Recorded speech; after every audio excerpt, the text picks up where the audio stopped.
I was standing over my husband's casket when my son-in-law leaned in and whispered, "The company's mine now, and there's nothing you can do about it."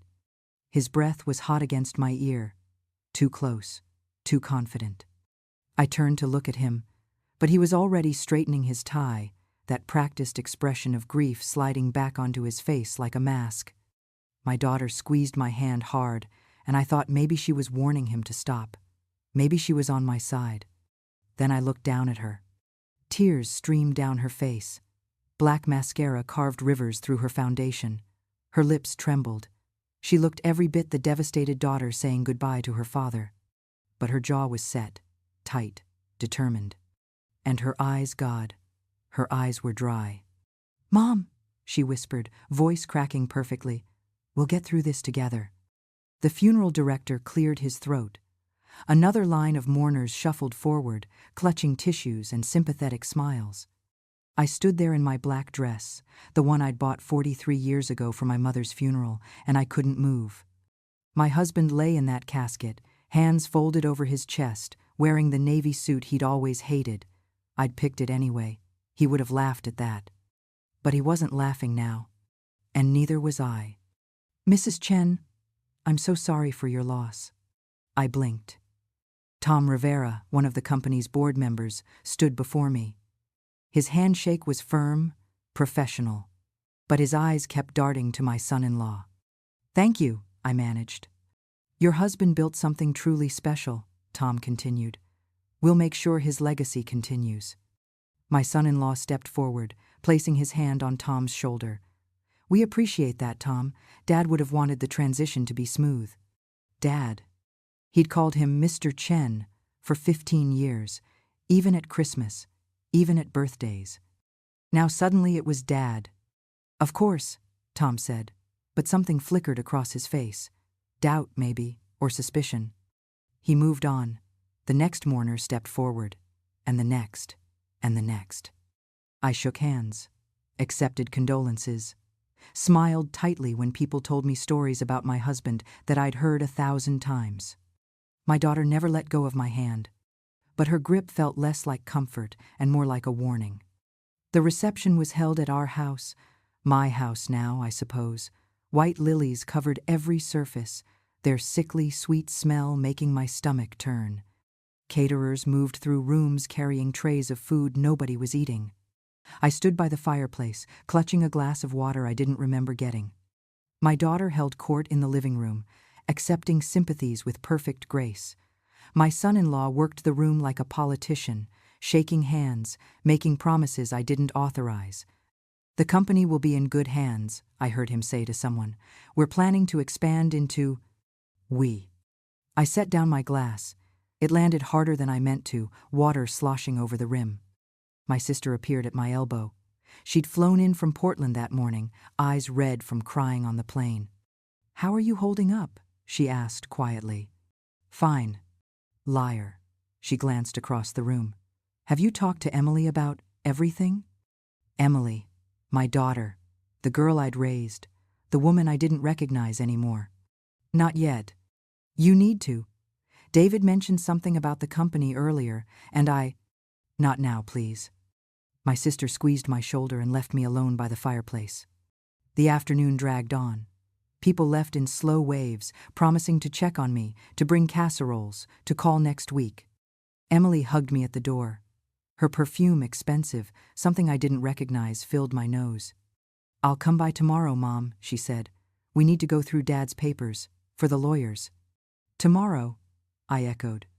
David, my son-in-law, kissed my cheek. His lips were cold. "Get some rest," he said. "We'll handle everything. You don't need to worry about the business side of things." The business side. The company my husband had built from nothing. The company that had put Emily through college, paid for her wedding, bought their house. The company David had just decided was his. I closed the door behind them and locked it. The house fell silent except for the caterers cleaning up in the kitchen. I told them to leave everything. Just go.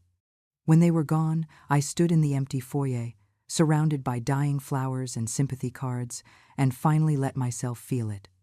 Not grief. Rage. I couldn't sleep. At 2 in the morning, I found myself standing outside my husband's office. The door was still closed. I hadn't been able to go inside since he died. But now something pulled me forward. The room smelled like him, Old Spice and printer ink and the cigars he thought I didn't know about. His desk was exactly as he'd left it. Coffee mug still sitting on a stack of papers. Reading glasses folded on top of his planner. I sat in his chair. It creaked under my weight, familiar and wrong at the same time. The desk drawers were locked. They'd always been locked. But I knew where he kept the key. I reached under the lip of the desk, fingers finding the small magnetic box stuck there. Inside, a single brass key. My hands shook as I unlocked the bottom drawer. Files, contracts, a bottle of bourbon he'd hidden from me. And an envelope. Cream-colored. Expensive stationery. My name written across the front in his shaky handwriting, the way it had been those last few weeks when his hands wouldn't cooperate anymore. I opened it with trembling fingers. The letter inside was dated 3 days before he died. The first line made my heart stop. If you're reading this, then they've already made their move. If you're reading this, then they've already made their move. I read the line 3 times before my brain could process it. The desk lamp threw long shadows across the paper, making my husband's handwriting dance and blur. My hands wouldn't stop shaking. I kept reading. I wanted to tell you in person. God, I tried, but every time I looked at you, I couldn't do it. How do you tell your wife that your daughter, our daughter, is stealing from us? The words hit like physical blows. 3 weeks ago, I found documents in the office. Transfer papers, signatures that looked like mine but weren't. Emily's handwriting has always been similar to mine. You used to joke about it, remember? How she got your eyes and my penmanship? I did remember. I'd been proud of it. David's been coaching her. I heard them on the phone once when they thought I was asleep. Just a few more weeks, he said. Once the old man's gone, it's ours. My stomach turned over. I was too sick to fight them. Too tired. The cancer was eating me alive and I just couldn't face it. But I left you everything you need. File cabinet. Same key. Bottom drawer. I'm sorry I wasn't stronger. I'm sorry I'm leaving you to clean up this mess. The letter ended there. No signature. Like he'd run out of strength halfway through. I set it down carefully, as if it might shatter. Then I stood and walked to the file cabinet in the corner. Solid steel, always locked. The brass key fit perfectly. The bottom drawer was stuffed with folders, color-coded, labeled in his neat print. Company transfers. Suspicious? Forged documents. Phone records. Emily and David. Evidence. That last one made my chest tight. I pulled it out and opened it on the desk. Photocopies, dozens of them. Transfer documents with my husband's signature, except it wasn't his signature. Close, but the C in Chen was slightly off. The loop was too wide. I'd watched him sign documents for 40 years. I knew his handwriting better than my own. This wasn't his. I flipped through page after page, each one transferring shares, assets, control, each one dated within the last 6 months. Each one signed while my husband was too weak to hold a pen steady. My phone buzzed on the desk. A text from Emily. Sleep well, Mom. Love you. Too. I stared at the heart emoji. Then I kept reading. Phone records. Highlighted sections showing calls between Emily and David, dozens per day, and calls to lawyers, financial advisors, people I didn't recognize. A timeline, written in my husband's shaking handwriting. March 15. Found first forged document. March 22. Heard David on phone. Old man won't last much longer. April 3. Emily insisting on managing my medication. Told her no, she cried. April 10. Emily managing medication anyway. Too tired to fight. That date hit me like ice water. April 10th. I remembered that day. Flashback. Emily had arrived at noon with a bright smile and a designer purse full of pill bottles. I organized everything for you, Daddy, she'd said, spreading them across the kitchen counter. See? Morning pills in the blue container, afternoon in the green, evening in the red. My husband had been sitting at the table, gray-faced and exhausted. He'd looked at me, really looked at me, and I'd seen something in his eyes. Fear. "Honey, I can manage my own medication," he'd said quietly. "Don't be silly." Emily kissed his forehead. "You're tired. Let me help." "Your mother can." "Mom's overwhelmed enough." Emily squeezed my shoulder. "Right, Mom? You've got enough to worry about." I'd been grateful. God help me, I'd been grateful. "That's sweet of you, baby," I'd said. My husband hadn't said anything else, just stared at those color-coded pill containers like they were bombs. I thought he was being paranoid, side effects from the medication making him confused. Now I knew better. I closed the folder and pressed my palms against my eyes. My daughter, my baby girl, the child I'd rocked to sleep, taught to read, held during every nightmare and heartbreak. She'd been counting down the days until her father died. The office felt too small suddenly, too hot. I couldn't breathe. I stood and paced to the window. The street outside was dark, empty. Our neighborhood always went to sleep early. Except tonight. Headlights turned onto our street. A car I recognized. Emily's white Mercedes. It pulled into the driveway and stopped. The headlights cut off. But she didn't get out. She just sat there, in the dark, staring at the house. At the office window. At me. I stepped back from the window, heart hammering. My phone buzzed again. "Emily, are you still awake?" I didn't answer. "Emily, I saw the light in Dad's office." My blood went cold. "Emily, Mom, we need to talk." I turned off the lamp, plunged the office into darkness.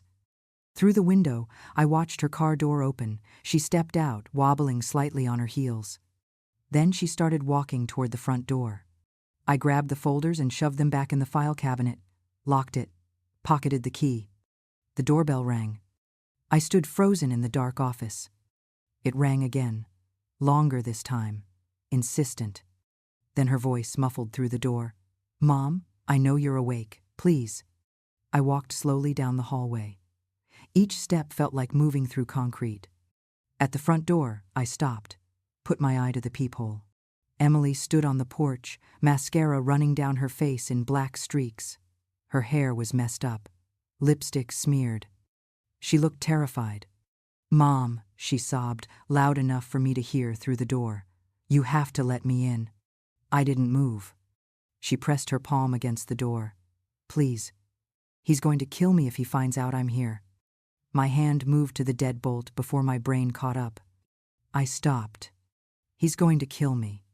David, her husband, her partner in all of this. What had happened between the funeral and now? Emily's voice cracked. "Mom, please, I need to tell you the truth about everything, before it's too late." I opened the door. Emily fell into my arms, sobbing so hard her whole body shook. She smelled like wine and expensive perfume and something else, fear maybe, the sharp, acrid smell of panic. "Mom, I'm so sorry," she gasped. "I'm so sorry." I stood there, arms at my sides, not hugging her back. Not yet. She pulled away and looked at me, mascara streaking her face like war paint. Her eyes were wild, desperate. "Can I come in? Please?" I stepped aside. She rushed past me into the house, spinning around in the foyer like she expected someone to burst through the door behind her. Her hands twisted together, nails digging into her palms. "Is he following you?" I asked quietly. "I don't know. Maybe." I turned off my location. She stopped, eyes landing on me. "You know, don't you?" I didn't answer. The office light was on. "You were in Dad's study." Her voice dropped to a whisper. "You found something." Still, I said nothing. Emily's face crumpled. Fresh tears spilled over. "I can explain. I swear I can explain everything." "Then explain." We sat at the kitchen table, the same table where she'd organized her father's medication with that too bright smile, the same table where we'd eaten Sunday dinners for 30 years. I made tea. My hands moved on autopilot: kettle, mugs, tea bags. When I set the cup in front of her, Emily wrapped both hands around it like she was freezing. "Start talking," I said. She took a shaky breath.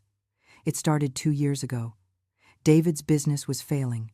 He'd made some bad investments, and we were drowning in debt. So you decided to steal from your father? No, she looked up sharply. Not at first. At first, David just asked if Dad might consider making him a partner, give him a role in the company. But Dad said no. I remembered that conversation. My husband had come home furious. That boy has no head for business, he'd said. He thinks he can charm his way to the top. Doesn't work that way. Dad humiliated him, Emily continued, in front of the whole board, called him a trust fund wannabe who'd never earned anything in his life. Your father built that company from nothing. He had a right to protect it. I know. Her voice broke. I know, okay? But David, he was so angry, so hurt, and he kept saying, that company should be ours. You're his only child. He's going to leave it to you anyway. So you forged documents. Emily flinched. David did the forgeries. I just signed things. He said it was temporary, said we'd pay everything back once we stabilized. It was supposed to be a loan, Mom. Just a loan. A loan requires permission. I know. She was crying again, but something in her voice made me pause. It wasn't guilt, it was frustration. Like I was being unreasonable. When did you know your father was sick? I asked. Emily's fingers tightened around the mug. December, when he got the diagnosis. And the forgeries started in March. Silence. So you waited, I said slowly, until your father was too weak to fight back, until the cancer had eaten him alive. And then you stole from him. It wasn't like that. Then what was it like, Emily? She slammed the mug down. Tea sloshed across the table. You don't understand. You've never understood. I stared at her. This woman, my daughter, a stranger. Then help me understand. Emily stood abruptly, pacing to the window. Her reflection stared back at her in the dark glass ruined makeup, designer dress, diamond earrings that cost more than my first car. You never had to work? She said quietly. You were just the wife. Dad built the empire. Dad made the decisions. Dad got all the credit. And you just stood there and smiled. The words hit like a slap. I raised you, I said. While your father built that company, I raised you. I was at every recital, every parent, teacher conference, every soccer game. I cooked every meal, cleaned every scraped knee, stayed up every night you were sick. I know. I gave up my career for you. I had a degree, I had plans, but your father and I decided. You decided I was more important than some office job. Emily turned to face me. I've heard the story, Mom. The noble sacrifice, the devoted mother. It wasn't a sacrifice. It was a choice. And I made a choice too. Her chin lifted, defiant. I grew up watching Dad build something incredible. I went to business school. I studied finance. I learned everything about that company. And you know what Dad said when I asked to work there? I remembered. I'd been there for that conversation too. He said you weren't ready. He said I was too soft. That business wasn't for people like me. Emily's laugh was bitter. But David understood. He saw what I could do, what I deserved. So you decided to take it. We decided to take what should have been mine anyway. Her voice rose. That company was my inheritance, Mom. Mine. And Dad was just going to leave it all to you, someone who doesn't know the first thing about running a business. Get out. Emily stopped. What? Get out of my house. Mom, you don't understand. David has the documents. He has lawyers. By tomorrow, the company transfers will be final. I came here to warn you. To warn me? Or to make sure I wouldn't fight back? She opened her mouth, closed it. And in that moment, I saw the truth in her eyes. It was supposed to be simple, Emily whispered. You'd be taken care of. The house, your accounts, everything you needed. But the company was supposed to be ours. Your father knew, I said. He found the forgeries. He found everything. Emily went pale. What? He left me a letter. And evidence. Everything I need to prove what you did. No. She shook her head. No, that's not possible. We were careful. You used his medication to keep him weak, confused. You counted down the days until he died. We didn't, but her voice had no conviction. I stood, walked to her, looked her in the eyes. Was it worth it? I asked. Was the company worth losing your father? Worth losing me? Emily's face hardened. The tears dried up like they'd never existed. You were never going to understand, she said coldly. You never understood what it was like, being second choice, being the daughter instead of the son Dad always wanted, watching him build an empire and knowing it would never really be mine. So this is his fault now? This is reality. She grabbed her purse. David's filing the papers tomorrow. The transfers are already in motion. You can try to fight us, but you'll lose. You don't know anything about business, Mom. You never did. She walked to the door. Stopped. Turned back. I really am sorry about Dad, she said quietly. I did love him. I loved the company more. The door closed behind her with a soft click. I stood in the empty kitchen, surrounded by spilled tea and shattered illusions, and felt something crystallize inside me. Not heartbreak. Not grief. Something colder, harder. Determination. My phone buzzed on the table. A text from an unknown number. Saw your light on late. Couldn't sleep either. If you want to talk about your husband's company situation, I have information that might help. Tom Rivera, board member. Call me anytime. I stared at the message. Then I looked at the clock, 3:47 a.m. I picked up the phone and dialed. Tom answered on the first ring. I was hoping you'd call, he said. We need to meet, tomorrow. Before the emergency board meeting, David just called for 2 p.m. What emergency board meeting? The one where he plans to take control of the company. Tom's voice was grim. Unless you stop him first. I didn't sleep. By 6 a.m., I was dressed in the navy suit I'd worn to my first company Christmas party 40 years ago. It still fit, barely. By 7 a.m., I'd met Tom Rivera at a coffee shop 3 blocks from the office. He slid a folder across the table before I'd even ordered. Your husband sent me these 2 weeks before he died, Tom said quietly. He made me promise not to open them unless something happened, unless David tried to make a move. I opened the folder. Inside, copies of every forged document, phone records, a notarized letter from my husband detailing everything he'd discovered, and something else. The original company charter, signed 30 years ago. Page 12, Tom said. Read the ownership clause. I flipped to page 12. My eyes scanned the legal text until I found it. In the event of the primary shareholder's death, all transfer of ownership or control must receive written approval from the surviving spouse before any board action can be taken. This approval cannot be waived, transferred, or superseded. My hands started shaking. He protected you, Tom said. Even when he was dying, even when he couldn't tell you face to face, he protected you. I looked up. The board meeting is at 2 p.m.? Yes.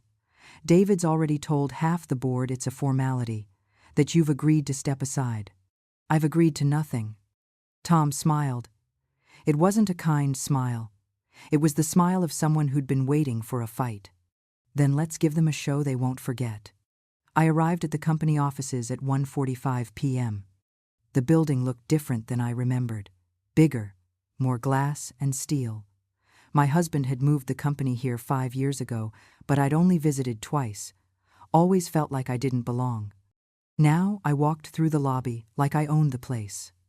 Because I did. The receptionist looked up, startled. Mrs. Chen, we weren't expecting you today. Is the boardroom on the 3rd floor? Yes, but the meeting isn't until... I know when the meeting is. I walked past her to the elevator. She didn't try to stop me. The 3rd floor was all dark wood and expensive carpet. Floor-to-ceiling windows overlooked the city. Through the glass walls of the boardroom, I could see them gathering. David stood at the head of the table. My husband's seat. He wore a charcoal suit that probably cost more than my monthly grocery bill. His hair was perfectly styled. His smile was confident. Emily sat 3 seats down, staring at her phone. She looked exhausted. Good. The board members filed in. 12 of them. Some I recognized from company parties, others were new faces. Tom caught my eye from across the hall and nodded. I checked my watch, 1:58 p.m. Time to crash my own funeral. I opened the boardroom door at exactly 2 p.m. Every head turned. David's smile froze on his face. "What are you doing here?" "It's my company," I said calmly. "Where else would I be?" I walked to the head of the table. David didn't move. We stood there for a long moment, facing each other. "This is a private board meeting," he said. "You weren't invited. I'm the primary shareholder's widow. I don't need an invitation." "Actually," David's smile returned, "as of this morning, control of the company transfers to no one without my written approval." I pulled the charter from my bag and placed it on the table. Page 12, Ownership Clause. My husband was very thorough. David's face went pale. He grabbed the charter and flipped through it frantically. I watched his eyes scan the page, watched the moment he understood. This can't be legal. It's been 30 years. The charter was renewed and notarized every 5 years, most recently 8 months ago. I looked around the table. While he was dying, my husband made sure his company would be protected from anyone who tried to take it. Emily stood abruptly. "Mom, this is insane. You don't know anything about running a business." "Sit down, Emily." She flinched. I'd never used that tone with her before. Saturday. I turned to the board. "I know you've been told this meeting is a formality, that I've agreed to step aside and let David take control. That's a lie." "She's grieving," David interrupted. "She doesn't understand what she's—" "I understand perfectly." I pulled out another folder. "I understand that over the past 6 months, you and my daughter forged transfer documents. I understand you manipulated a dying man.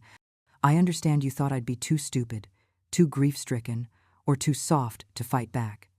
I slid copies of the forged documents across the table. Each board member got one. "These are forgeries. You can compare them to my husband's actual signature if you'd like. The C in Chen is wrong. The loop is too wide." Dead silence. Tom spoke up. "I've already had these documents analyzed by a handwriting expert. They're fake. Which means every transfer, every share agreement, every contract David has presented is void." David slammed his fist on the table. "This is ridiculous. You can't prove—" "I can prove all of it." I pulled out more papers, phone records, emails. The timeline in my husband's handwriting. My husband documented everything. Every forged signature, every suspicious conversation, every lie. Emily's phone clattered to the table. She was crying again, but quietly now. Defeated. "The question before this board," I continued, "is simple. Do you want to follow a man who committed fraud? Or do you want to honor my husband's wishes and let me protect what he built?" Another board member, Patricia, I remembered her from a Christmas party, cleared her throat. "Mrs. Chen, with all due respect, do you have any experience running a company of this size?" "No," I said honestly. "But I'm not planning to run it alone. Tom has agreed to serve as acting CEO while I learn, and I'm hiring the best advisors money can buy. What I won't do is hand my husband's legacy to someone who tried to steal it while he was dying." I looked directly at David. "You called him the old man. You counted down the days until he was gone. You thought I was just the wife. Too weak, too stupid, too overwhelmed to notice what you were doing." David's jaw clenched. "You have no idea what you've started." "Actually," I said, "I know exactly what I've started." I pulled out one final document. "This is a police report, filed this morning, detailing fraud, forgery, and elder abuse. The district attorney is very interested in your activities, David." The color drained from his face. "You're bluffing." "Am I?" 2 security guards appeared in the doorway. Tom must have called them. "Mr. Harrison," Tom said, standing, "I think it's time for you to leave." David looked around the table. Every board member avoided his eyes. "This isn't over," he hissed at me. "You think you've won? You have no idea what you've just started. I'll destroy you. I'll destroy this company. You'll be arrested if you don't leave right now," I said calmly. "Security, please escort Mr. Harrison out." The guards stepped forward. David jerked away from them, fixing me with a look of pure hatred. "Emily," he snapped. "We're leaving." Emily stood slowly. She wouldn't look at me. "Emily," I said quietly. She stopped. "You have a choice to make," I continued. "You can leave with him and face the consequences of what you've both done. Or you can stay, answer for your mistakes, and maybe find a way to make this right." Emily turned. Her eyes were red and swollen. Lost. "Mom, I..." "Choose, Emily." David grabbed her arm. "We're leaving now." For a moment, I thought she might pull away, might choose me, choose redemption. Then she picked up her purse and followed him to the door. She paused in the doorway, looking back at me. Her mouth opened like she wanted to say something. "He knows about the life insurance, Mom," she whispered. "All of it." Then they were gone. The boardroom fell silent. Tom turned to me. "What life insurance?" My stomach dropped. "The policy. The one my husband had taken out 20 years ago. $3 million. With me as the sole beneficiary. I'd forgotten all about it. But David hadn't. The board meeting ended in a blur. Votes were cast. Tom was appointed acting CEO. I was confirmed as primary shareholder with final approval on all major decisions. Patricia suggested we hire a forensic accountant to trace every transaction David had made. I nodded through all of it, barely hearing the words. He knows about the life insurance. Emily's final warning echoed in my head like a death sentence. By 4 p.m., I was back in my car. Tom walked me to the parking garage, carrying the folders like they were made of glass. "You did it," he said. "Your husband would be proud." "Would he?" Tom stopped, looked at me. "He loved you. Everything he did, the charter, the documentation, the letters, he did it to protect you. He should have told me the truth while he was alive. Maybe he was ashamed. Maybe he couldn't bear to hurt you." Tom squeezed my shoulder. "But he trusted you to be strong enough to finish what he started. And you were." I got in my car without answering. The drive home took 20 minutes. The longest 20 minutes of my life. He knows about the life insurance. What did that mean? Was it a threat? A warning? David had already proven he was willing to forge documents, manipulate a dying man, steal from family. What else was he capable of? I pulled into my driveway and sat there, engine running, staring at my house. It looked the same as always. White siding, blue shutters, the garden my husband had planted before he got too sick to hold a shovel. But it didn't feel safe anymore. I turned off the engine and went inside. The house was exactly as I'd left it that morning. Coffee mug in the sink, yesterday's mail on the counter, everything normal. Except for the envelope on the kitchen table. Plain white, no stamp, no address. Someone had been inside my house. My hands shook as I opened it. Inside, a single sheet of paper with 3 words printed in block letters. "Check your policy." I dropped the paper like it was on fire. My husband's life insurance policy. I hadn't looked at it in years. It was filed somewhere in his office, with all the other important documents I'd been too afraid to face. I ran to the office. The file cabinet was still locked. I fumbled with the key, nearly dropped it, finally got the drawer open. There, the insurance folder. I pulled it out and spread the papers across the desk. The policy was straightforward. $3 million, me as beneficiary. Then I found the amendment.